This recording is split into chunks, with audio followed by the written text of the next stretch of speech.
Thanks for joining the Brave webinar.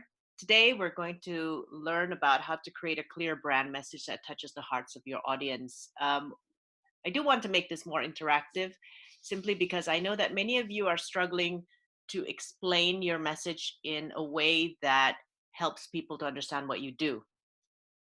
Um, the the essence of every self-employed service business is you.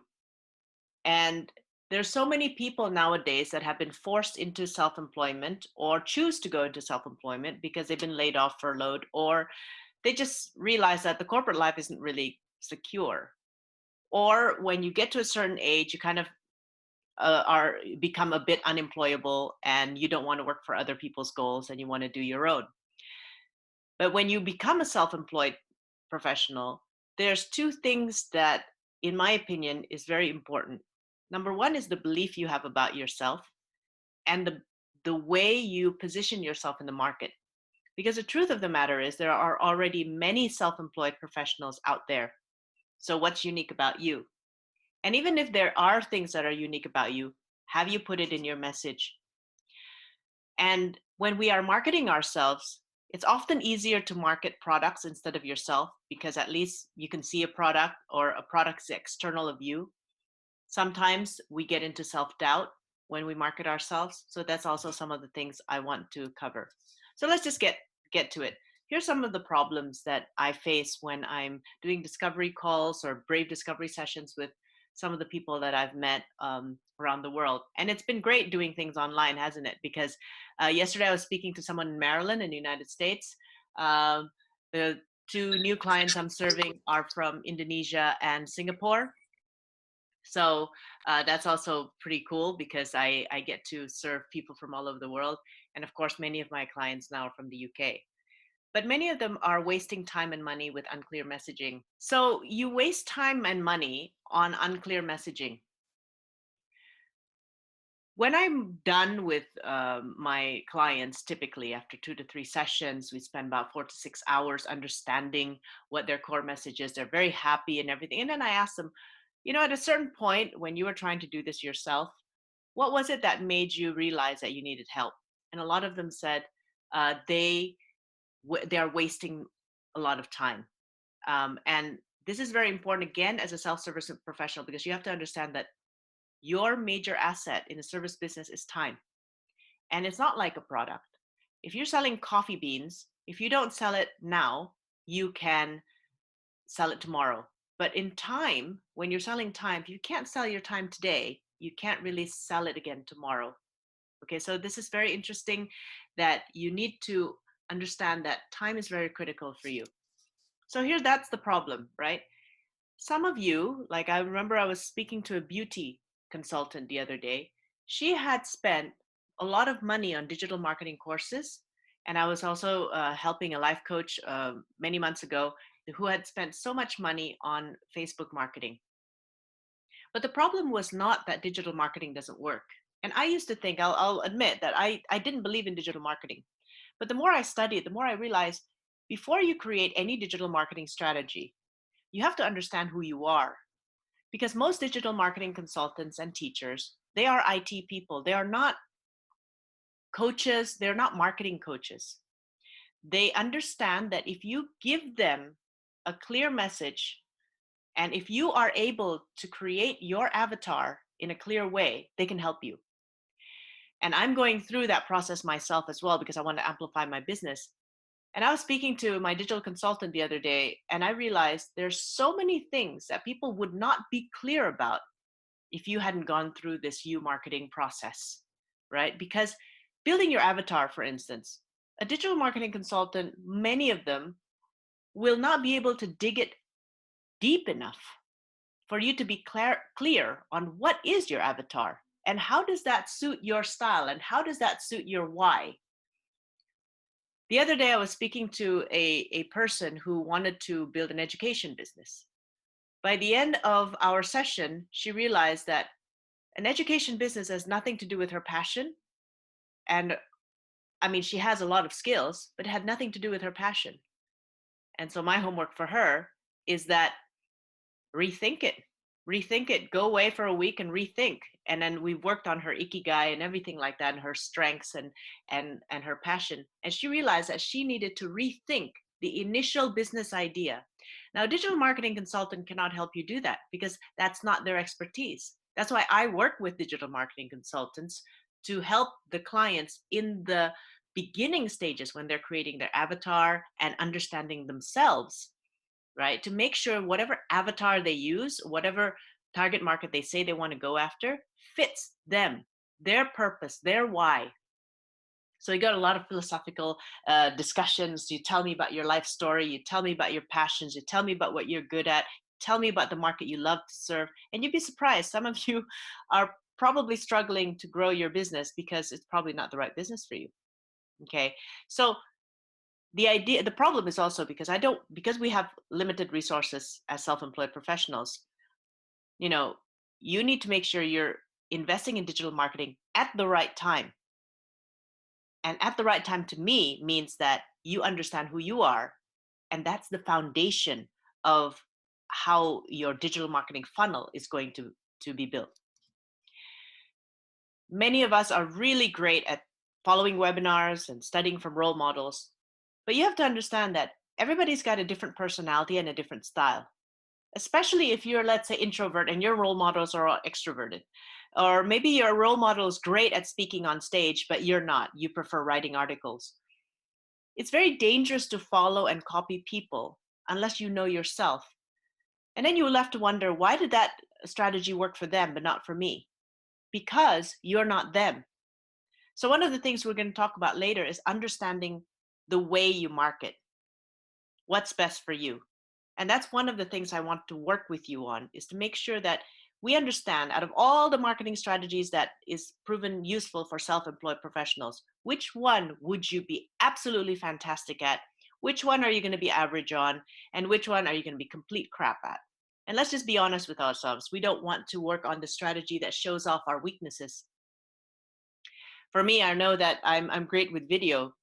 Article, I'm average, but so I do more video. I understand now I need to do more videos and webinars and everything, not so much articles, but I do make great tools, so I'm going to be doing a lot more tool making as well. You try to do it yourself, but you're getting nowhere because it is very hard to look at yourself from the outside. Now all this culminates to self-doubt. If you keep down this long enough and you don't do anything about it, you start doubting, oh, can I really get my dream? Am I really good enough? And that's not where we want to be. So I've surveyed a couple of the clients that I've been working with before we worked together on this Brave Marketing project. Their confidence level was about 4. Confidence in themselves and confidence in how successful their business might be. After we worked together, the confidence went up to an 8 or a 10, so around a 9. Okay, so this is one of the things that is measurable, is your confidence, your C factor, your confidence factor. What about time saved? Because as you said, a lot of people are stuck and trying to do it themselves, trying to attend free courses or buy cheap things, but they're wasting time and money. Many of my clients said I saved them about 6 months to 1 year. So let's just play it conservative. Let's say 6 months, and you work 160 hours a month. 150 pounds an hour would be a rate that would suit you. You should be. If you're not charging that now, that's how much you're valued. It should be valued. So you should really think about your rates, maybe. And that's one of the things that we work on. What are some limiting beliefs that you allow for yourself that make you charge less than what you're actually valued? So that's about 144,000. You say, oh, that's ridiculous. I don't spend the entire 6 months thinking about my marketing message. All right, let's cut that in half. Because if you don't have a clear marketing message, your marketing isn't going to be optimal anyway. So that should be a big part of what you do when you are trying to really niche yourself as a self-employed professional. So if you cut that in half, about 72,000 pounds, that's still a lot of money that you're saving just by going through this process. One of the things that is very important for us as self-employed service professionals is putting our essence into our business. I got great feedback. a little bit about myself. I came from a business background, but I'm quite holistic. I've done talks on spirituality, psychology. I am a psychology graduate, and the business background thing is just because that's what all the projects I've been doing in my corporate life. So I'm a pretty holistic person, and towards uh, the latter part of my career, I realized I'm a much more um, of a mindset coach, and I can dig really deep into people more than other coaches, and I can do that very quickly. However, because all the past marketing, especially I was in a franchise back then, was about business coaching, a few of my close clients did feedback to me, Cynthia, your essence is not business coaching. Why are your marketing materials about business coaching? And I said, well, because I have a firm, I have 6 coaches to feed, and that's who I am. So when I went to the UK and I finally could market myself as myself, and my firm in Indonesia could work on its own, I realized, okay, I'm going to reposition myself. And I went through my own brave marketing process for me with the help of other coaches as well. But what's important here, as this graphic and web consultant emphasizes in her testimonial, is that working through this process helps you put yourself, your style in your business, your purpose in your business. Because whose business is it? It's yours. Who's going to do the service? You. So you need to communicate yourself authentically. So again, invest in you as the product before investing in marketing. You've got to invest and make that product very crystal clear. A little bit about myself. I come from 20 years of business experience, developing economy. So we deal with uncertainty all the time. Coronavirus is very unique. It's nothing like SARS. I mean, SARS was relatively quick compared to what we're experiencing now. But thanks to living in Southeast Asia from 96 to 2006, going through a whole bunch of economic political crises, rupiah devaluation, increasing prices 400 to 600%, real life danger right outside your door. It's prepared me to be a despite person. A despite person for me is someone who just gets things done despite of all the challenges, rather than a because person. A because person for me is someone who makes up a list of excuses. I can't do this because I can't do this because, so that's, I don't want to be a because person. I want to be a despite person. Again, as I said, I combine psychology and business skills, so that we understand what is really your business issue and which part of it is actually a psychology issue. Yesterday, I was speaking to a coach in Indonesia. She was part of my coach group, because we have about 20 coaches now doing team engagement coaching in Indonesia. And she was part of my group. She asked for some help, and she said she's not confident marketing herself, blah, blah, blah. Um, and she thinks her problem is marketing. But when I speak to her and I analyze how she uses words to describe herself, every time she was describing a past success, it was always because of somebody else. Every time uh, she talked about her own achievement or her own background, she always discounted herself. So it was very apparent in her language that she did not have self-confidence. And so we talked a lot about self confidence. We talked a lot about improving herself before trying to serve the world or whatever it is. And she also did not have a clear why.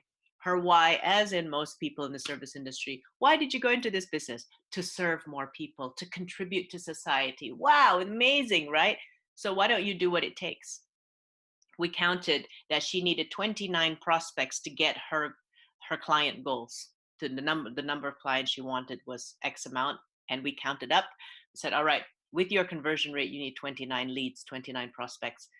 Why is it so hard for you to get it?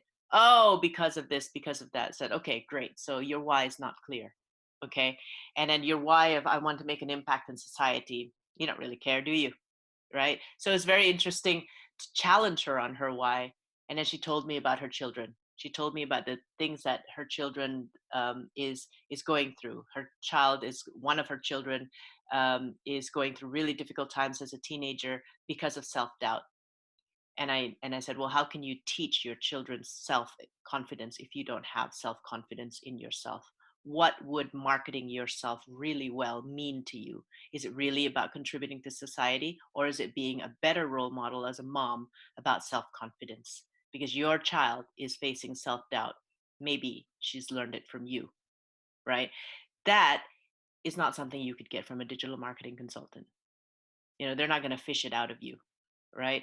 That mental block is something that I really like to break with people like you, because you could do so much more, and your talents is superb. So how I got into helping coaches and self-employed consultants do better at what they do is basically because I had to market these guys.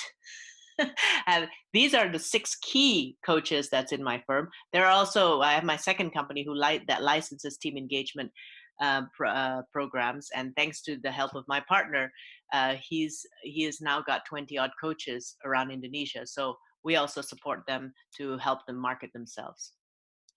I mean, they look professional, they are professional, they come with at least 15 years business experience each, but it doesn't mean they can market themselves. Okay, so this is something that had forced me to be very good at picking out people's strengths and helping everybody to niche themselves correctly. Top left hand corner, Coach Shahyadi, which is my first business partner, he's very good at family business. Nothing fancy, family business, and that's how we niche. And we've got a special tagline for him, etc. Priono, very good with scale ups and people going into IPO. Marvin, fantastic at scale ups and more modern businesses that need a more modern approach, etc. So there's different kinds of that, but also personality. Chayadi is the type that will challenge you. Marvin's more supportive. Unita, the lady down there, she's very nurturing. She's like a mom, So we position different clients for different people, and that's how it works. You need to understand that about yourself as well. So my objective is to help you clarify your message, attract the right audience, and repel the wrong ones. If you've got really good marketing messages, that means you are also repelling the wrong type of audience for you. Okay, you're not just attracting everybody. When you're trying to serve everybody, you're trying to serve nobody. You've got to be okay with the fact that some people will absolutely hate you, hate your message, will think you're ridiculous. Welcome to the world of marketing yourself. You can't please everyone, but that's why that's a good thing, right? There are certain criteria, when we work together, when I work together with my clients, aside from who do you love to serve, I also ask them, who do you not like to serve? So it's been quite revealing for some people to understand the type of client criteria that they'd be open to having. A lot of these self-doubt, a lot of the things that limit you come from fear. Fear of failing, fear of not being good enough, fear of not being accepted, not being popular, not being known. Now, if any of you come from corporate world, you have to understand that in the corporate world, they drive us with fear. Okay, they put a little bonus in front of us and say, if you don't do this, you won't get that. KPIs and everything, they're like, okay, or ranking, you don't want to be at the bottom of the rank, you got to be on top. So it's a mix between vision and fear as well. But I think in my personal experience, 11 years being in corporate and leading corporate teams, I did realize that there's not a lot of drive that comes from love and passion in corporate. First of all, we didn't make the vision statement. We just follow along somebody else's vision statement. We didn't make the targets. We weren't engaged. We just fill somebody's expectations. If not, we get fired. If not, we get downgraded or something like that. And we don't want that. So we've been conditioned to operate from fear. And fear motivates. But fear motivates up to a certain point. At a certain point, I believe that we need to switch into being driven by love, by passion, by our dreams, by vision. And that's where we step from the fear zone to the brave zone. The brave zone is a bigger pond. The brave zone is filled with drive that's based out of passion and your strengths and excitement. And this is despite all the things that you're being challenged with. The brave zone will say, you know what? Face it, because you've got a bigger opportunity out there. You've got a bigger why that you're trying to achieve.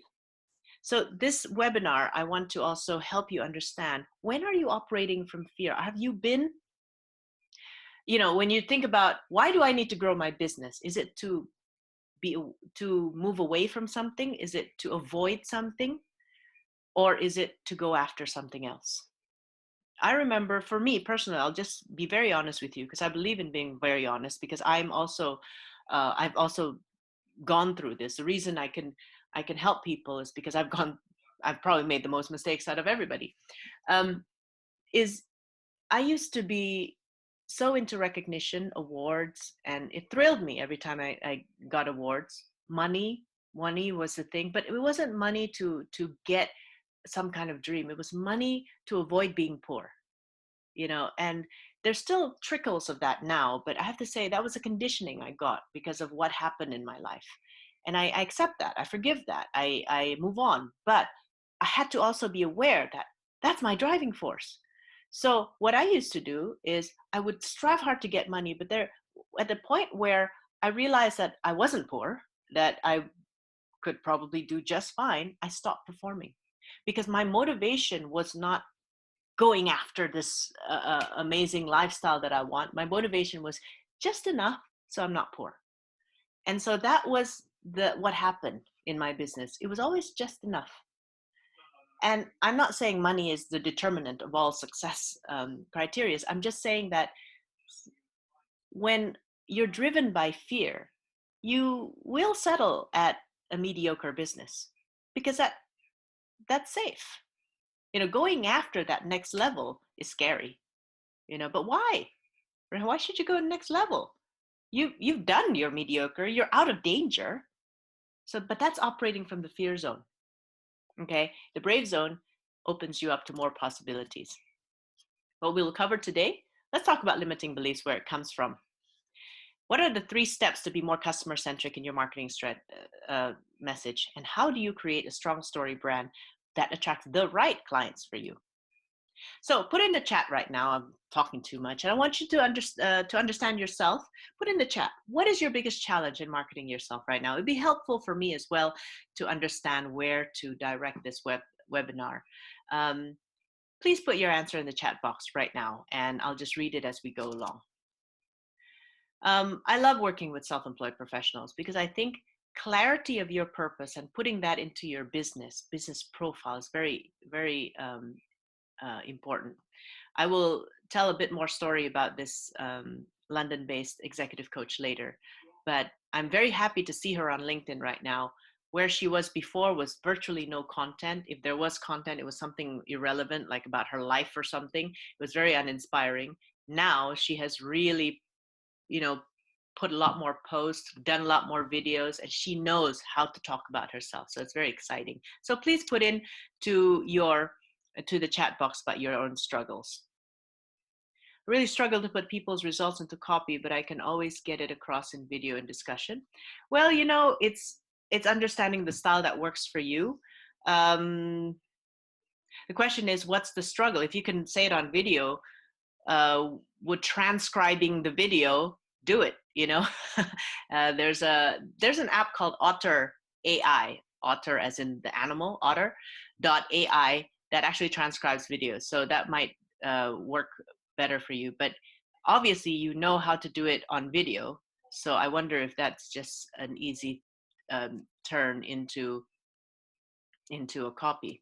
But maybe it's more complicated than that, and we need to have a separate chat on that. So let's keep going. Keep talking about your challenges. Self-confidence. Yeah, we're going to talk about that very soon.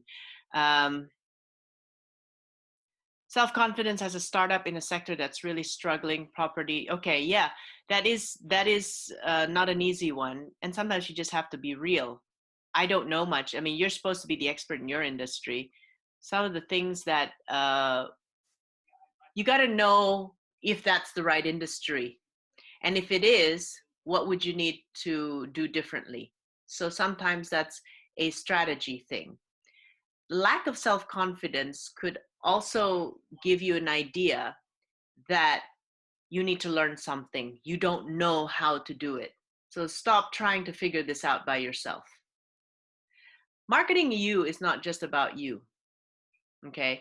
Marketing you is not just about talking about yourself. That's not what we mean. And in fact, if you are someone who is relatively humble or perhaps a little bit caught in self-doubt, talking about yourself and feeling like marketing you is always talking about how wonderful you are can get you into more self-doubt. Actually, self-doubt comes from thinking too much about yourself. You know, think about the thoughts that run to your head when you are doubting yourself. Am I good enough? Am I popular enough? Am I credible enough? Is this piece good enough? Am I writing something that people want to buy, want to read? Am I? It's always I, isn't it? Whereas if when we look at marketing and when we talk about story brand, it's all about them, not I. It's about you as the target market, not me, right? So the cure for self-doubt is two things. Clarity. Clarity about what? Clarity about your why, your purpose for doing what you do. Clarity about why does this business have to be successful? Clarity about who you're doing it for. And for that woman that I was speaking to the other day, it was for her daughter. It wasn't to serve the world, you know. Clarity about your goals, not the goals that look good. You know, all the other coaches said, I want to be a big impact. I want to create a legacy and all that kind of crap, right? Most of the times when I talk to people individually, that's not their why. That's just the why on a book, okay? So clarity about yourself, your strengths, your limiting beliefs, you know, clarity about your uniqueness. I was working with someone who was an introvert and she thought that was a weakness. And when after 2 sessions, she realized, and now she's marketing her introvertedness as a strength.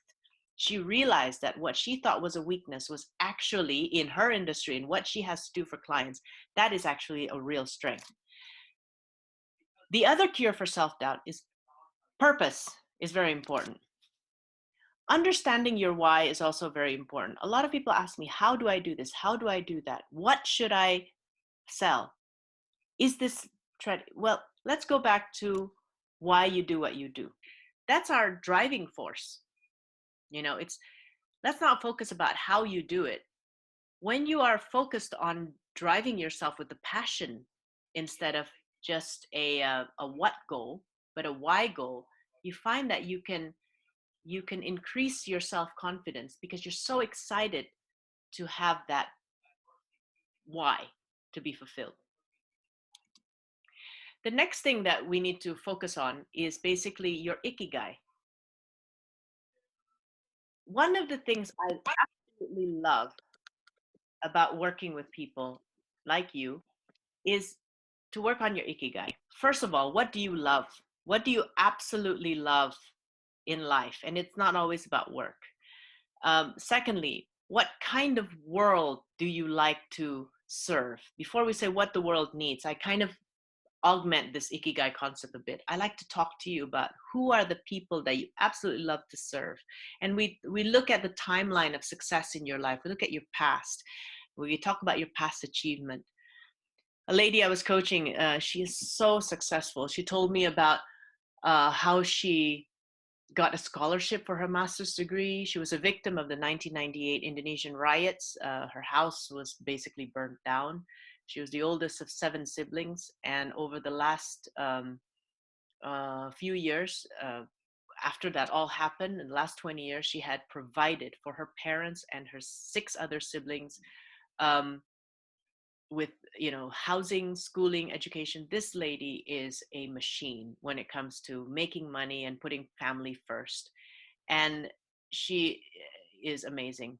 But anyway, so she's told me about that. She's got a scholarship. When the scholarship application process has been closed, she got them to reopen the scholarship application so that she could get one. Amazing. She made her first $500,000 selling an an industrial equipment that she knows nothing about. She doesn't even come from the industry, and she was very young. She was less than 25 years old when she made that possible.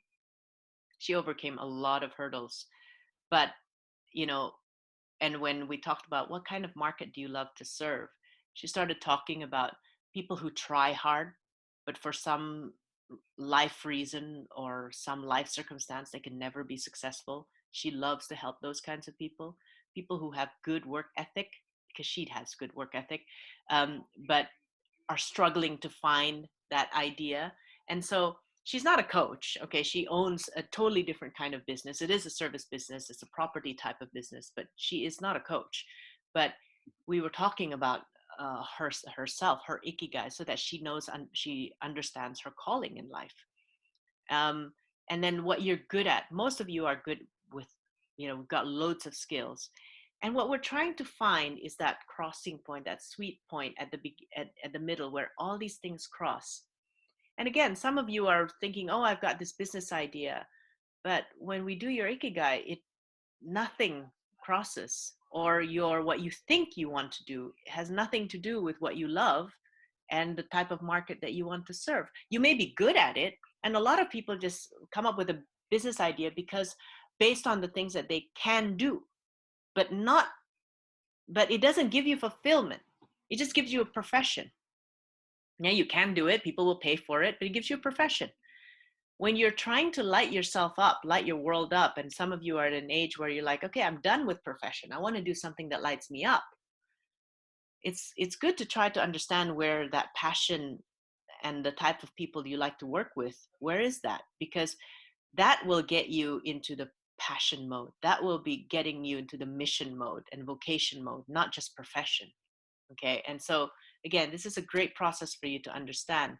This is one of the processes I use when I guide clients to do better, to improve the results of their business. When we talk about then, okay, so you've got yourself, you're removing your limiting beliefs. We've talked about that. We've talked about finding your strengths and finding yourself. Now, what about your core message? Your core message is all about the client's journey. Remember, you've all got a client, whether a man or a woman. Basically, they're the hero. The hero is not you. So don't worry about self-doubt, right? It's not you anyway. It's not about you anyway. You don't have to be wonderful. All you need to do is to be helpful and purposeful so that you can help this person to reach their dream. They've got some challenges. So what can you do about it? So that's where you use your skills and experience to help them. So when we work together to understand how you should niche your message, we go really deep into understanding them. Who are they? Who are these people? Not just demographic and everything, but it's about what are the challenges that they face every day? What are the dreams that's not yet fulfilled for them? Why are they looking for help? So we go really deep and we develop empathy for the clients and the journey that they're on. Again, we don't even talk about them. We don't even talk about you. We talk about them. Then we start talking about you. About you has two parts. About you as how do you understand? How do you understand people? How do you understand them? What is it about you that have probably gone through the same thing? See, many of us go into doing what we do because we've experienced it ourselves. Like the reason I got really focused on self-employed professionals is because I've been self-employed. I've had coaches that I had to market who are self-employed. I understand how difficult it is. I understand how difficult it is to look within. I've been working with a coach for the last 12 years. Ever since I got into coaching, I got myself a coach as well, and I paid for them. Why? Because I believe in this stuff, right? And I realized what they've, working with them, I absolutely have discovered so much more about myself by having other people help me. Okay, so that's why now I go into this coaching because I've experienced it myself. For some of you, you have a product, you want to do your services because of the struggles that you've had in your life as well. Okay, so that's the first part about you. The second part about you is your credibility statement. Is, well, why are you good at it? I understand how you understand me. I understand how emphatic you are, but okay, but I'm going to pay you money for this. So why are you an expert in what you do? And it could be because of some kind of certificate or something like that. But for the most part, it would have to probably be some kind of proven experience. Okay, so it's very hard. I mean, I prefer to work with people who have proven experience rather than they want to be doing something. But it's either way, I'm sure many of you have already the skills to do what you want to do. Then we talk about your process. What is the process that the clients will go through with you as they go into the journey? Then we talk about what is their struggles, what is their view for success. Then we talk about what is going to be their emotional transformation with you. Yeah, what is going to be their success with you. The reason this is important, many people feel that after I've told you about my process and my services, I'm done, right? You need to have enough to understand what I do for you. But you don't understand. See, when people buy a drill from Black & Decker, they don't buy a drill. They don't even buy the hole that the drill makes. They buy that emotional satisfaction seeing the bookshelf hanging so nice and pretty in their room. People buy because of an emotional benefit, emotional transformation. So what is that emotional transformation that you give to them because you do what you do? And we need to dig that out. That's got to be very clear. So we've done, okay, let's say we've removed the limiting belief. We've done your ikigai, so you know who you are, what your strengths are. We've done your story brand. Now let's encapsulate all that into one-liner. And this is probably the hardest part. It seems like the hardest part. And don't try to do this at the beginning. We do this at the end. The one-liner serves, just for practical reasons. Sometimes we only have a minute or a very short time or a very short moment or maybe just a line that we need to explain what we do. But it's got to be a one-liner that encapsulates your essence and the value you give to your customer. So it has a three-part process. It has three parts to it. The problem that your potential customer has, the process that you take them through, and the results that they're going to get because of it. Many self-employed service professionals struggle to explain what they do to the right audience. That's my start of the one-liner. I don't know why they call it, Donald Miller calls it a one-liner. I think it's a three-liner or two-liner. But anyway, we'll just say it's a short blurb about what you do. Many self-employed service professionals struggle to explain what they do to the right audience. That's the problem. I help self-employed service professionals clarify their message and market their strengths. That's the process. So that's the benefit. They can grow their business with ease and confidence. Okay, we'll find that for you as well. You see how beneficial this is if you ever have to write a short profile, a quick introduction, or you have to have that, that line if you're marketing yourself in somebody else's website. Well, how do you describe yourself? You can say business coach, you can say process consultant, you can say wellness being therapist, you can say whatever title you have, you can say real estate agent. That's just a title. That's not what you do. So I want you to start thinking when you introduce people, don't just, people say, so what do you do? Well, I help self-employed service professionals explain what they do or get a core message that touches the hearts of the audience instead of, I'm a business advisor. It just, a lot of people, I've tried this. I've tried introducing myself with my title versus introducing myself with my emotional benefit or my what I do. The impact is huge.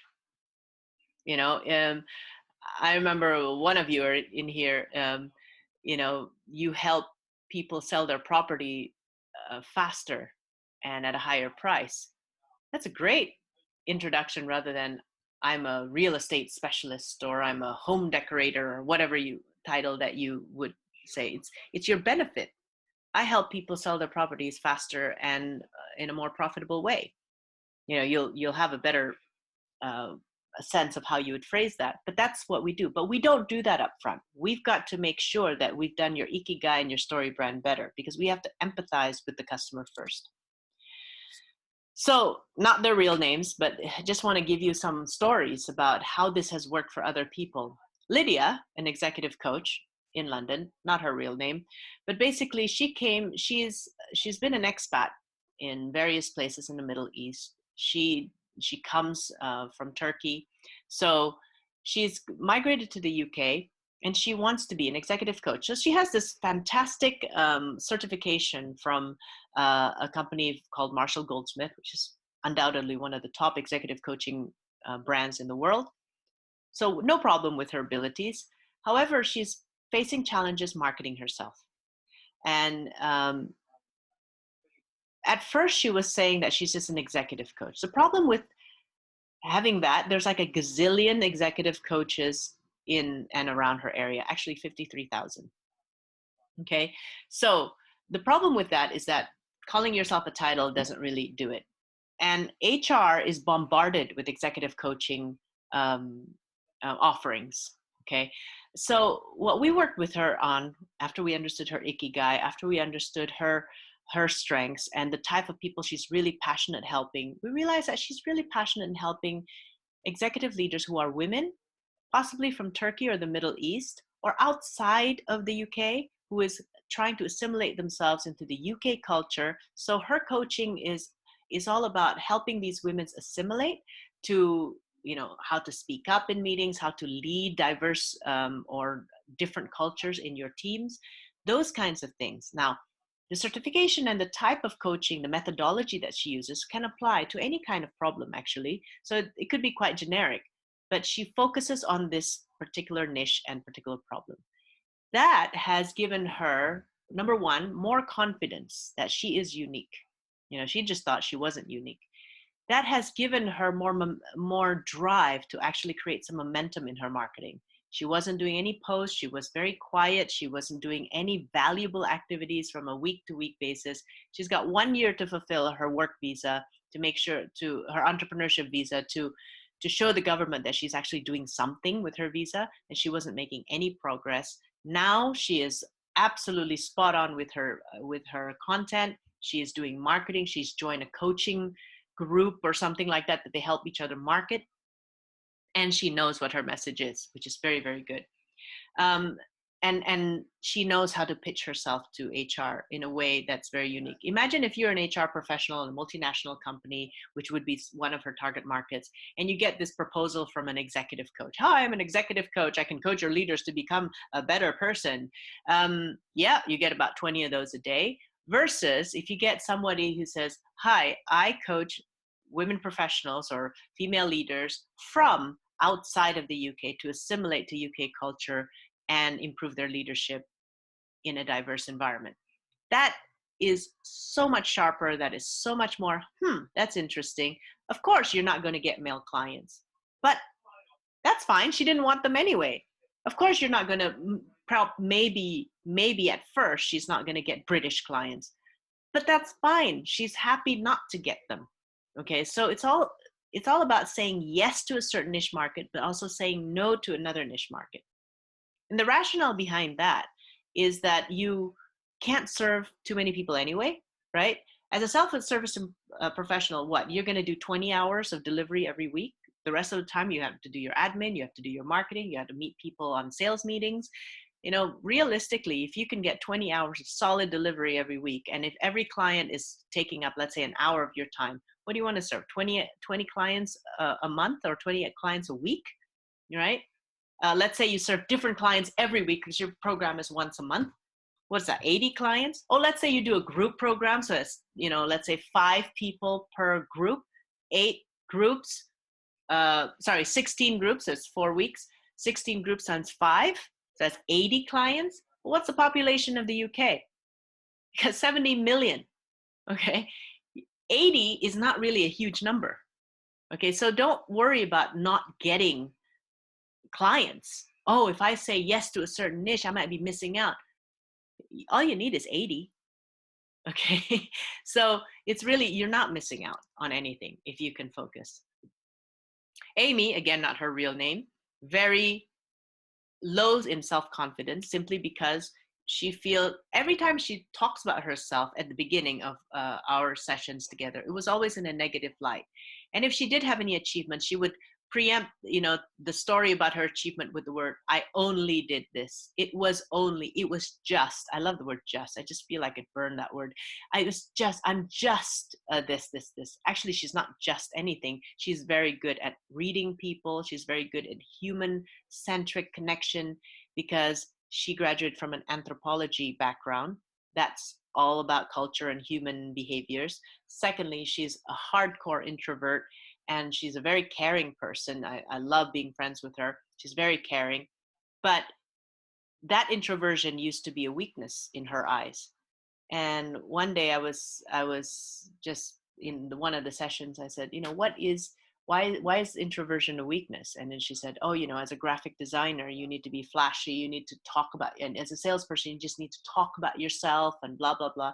And I said, yeah, well, as a potential customer, I would be so sick of that kind of salesperson. I mean, if I'm going to hire a graphic designer or a brand consultant that can help me uh, put together a great core message for my audience, I want someone to listen. I want someone to pick up on the things I'm not saying.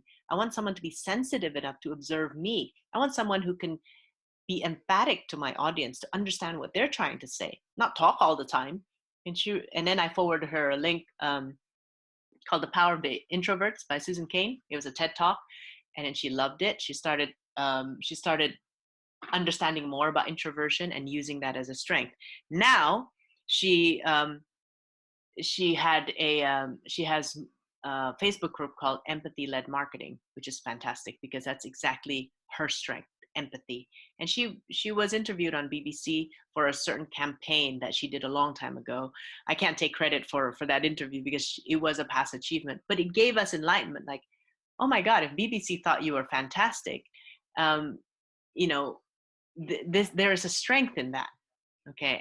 And she also decided, and I still say graphic designer just to remind me that at the end of 2 sessions she realized she was not just a graphic designer.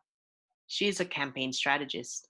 She is so strategic. A graphic designer is like a commodity nowadays. You can just go on etsy.com and get a graphic designer for a $5. But what she does is actually she creates a very empathy-led campaign that helps customers change their behavior. Okay, and she's done that with a cervical uh, screening campaign, and that's why BBC was very interested to interview her. So again, she was suffering with imposter syndrome, self-doubt. Once we get through her limiting beliefs, her ikigai, her story brand, she realized that she had a lot to offer. So maybe that's what you need as well. A translator. Oh, this lady is fantastic. She has worked with celebrities and everything. And I'm like, oh, please introduce me. I want Instagram pictures with all of them. But the cool thing about her, she's very humble, and she was working with a lot of agencies. Again, she started out as an interpreter who was working through agencies to get clients. The problem with working through agencies is you don't really connect with the clients and understand the pricing and everything like that directly. But she at least got plenty of leads to keep her going for a while. After a number of years, she wanted to go out and serve the clients directly. She wanted to market herself. And the problem with working with agencies is that you get like really cheap rates because the agency takes a bit part of it and everything like that. So this was an effort to transition her from an agency interpreter to becoming an independent interpreter and translator. And she was, of course, struggling to find herself because as an agency, you're marketed as a group, right? You've got the agency brand that is in front of you. Now she has to have her own brand. But again, she was experienced. She's a brilliant interpreter, and she had a unique selling point, which was very interesting to me. She was very customer centric, and she would do a lot of research on the topic, and she niched herself on a few topics like pharmaceutical, like legal, difficult topics. Because again, if you imagine someone interpreting, they can't just interpret word for word. They've got to really interpret the meaning behind those terms and phrases, and she understood them, at least in the pharmaceutical and legal industry. But basically, we were helping her to convey her own message outside of the agency. And we even came out with a cheeky one-liner with her, not just a formal one-liner, but we actually came up with a cheeky one, and that was fun to say. So this whole process about marketing and creating a brand message that works for you is what I call brave marketing. And if I could just have a little take you through the process bit by bit so you understand what you need to do. And if you choose to work together with me, this is what we will do together. It's all about creating a clear message to the niche audience.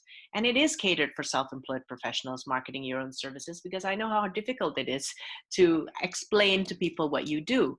So the Brave marketing process helps you to uncover your strengths, passion, and how it fits the market needs. The two tools we use for that typically is the iceberg and the Ikigai, and a little bit about the Simon Sinek Finding Your Why, simply because those two tools really help.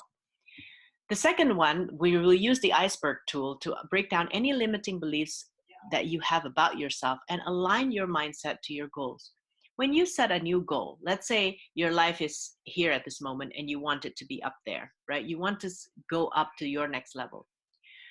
You need new beliefs, you need new value systems, you need a new identity. And sometimes what holds you back is the fact that you are still in your old identity. I'm a mediocre person instead of I'm an excellent person, for instance. Or I'm still an employee-minded person instead of I'm an entrepreneur. Or I'm still a medium level player instead of I'm playing the big games now.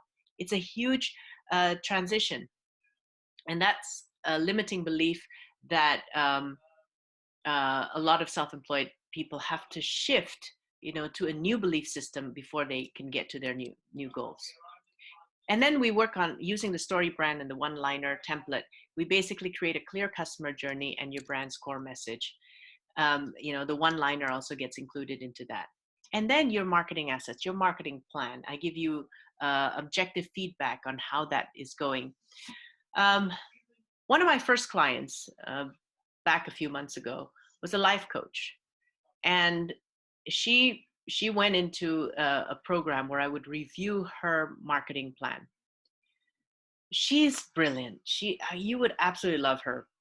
But the problem is she likes to do a lot of things, too many things at once. And I can see that in the plan. She had like 3 very different target markets she wants to serve. She had products that were, it's nice to have, but she was trying to market all of them. And then when you look at her weekly, the marketing strategies, many of them was what I called long-term strategies.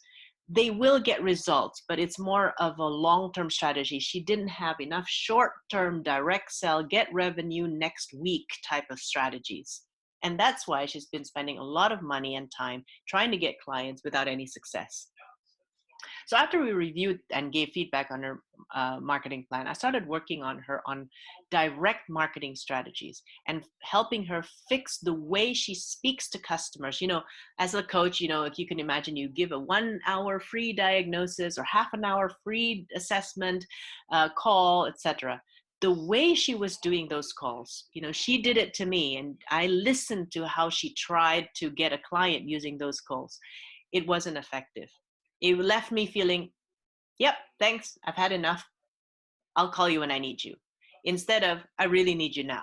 So we converted a few lines, a few words. That's all part of the Brave marketing process, because it's like, yeah, you really need to understand how to sell and how to present, how not to give too much, but also to give enough that you're not just cheating people, okay?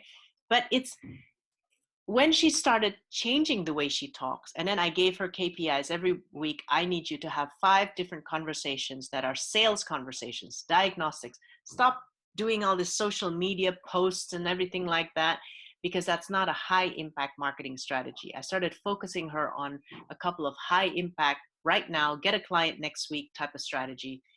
And she got her first client. And now she's got more clients. And it makes me happy, because finally, it's not just about getting busy with things. And one of the things she did comment was, I get so busy with things, but I'm not getting results. That's when I realized I needed help. And some of you are doing that. You're doing a lot of activities, but not really high impact activities. So Brave marketing is a mix about how you position yourself, but also how you sell, because sales is part of marketing. Could you recommend YouTube or any video link where I can self-learn about short-term high impact marketing strategy?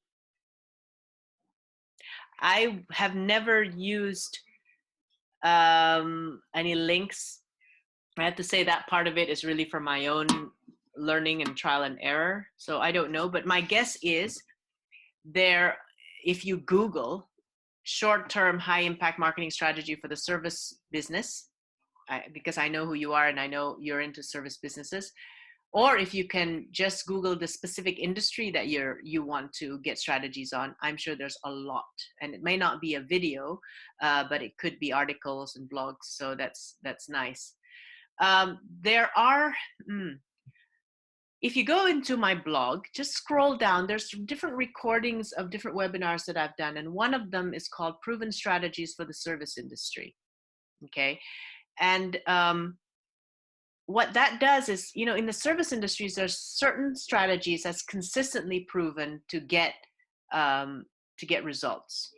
And when you're on there's different levels of self-employed people. There's still self-employed people that just want to do things themselves. I'm at the level where I consider my business to be very serious, and I've hired a professional digital consultant. I don't want to learn this stuff. I want to hire an expert to help me. So I'm hiring a professional digital consultant, but I work with him on the strategies.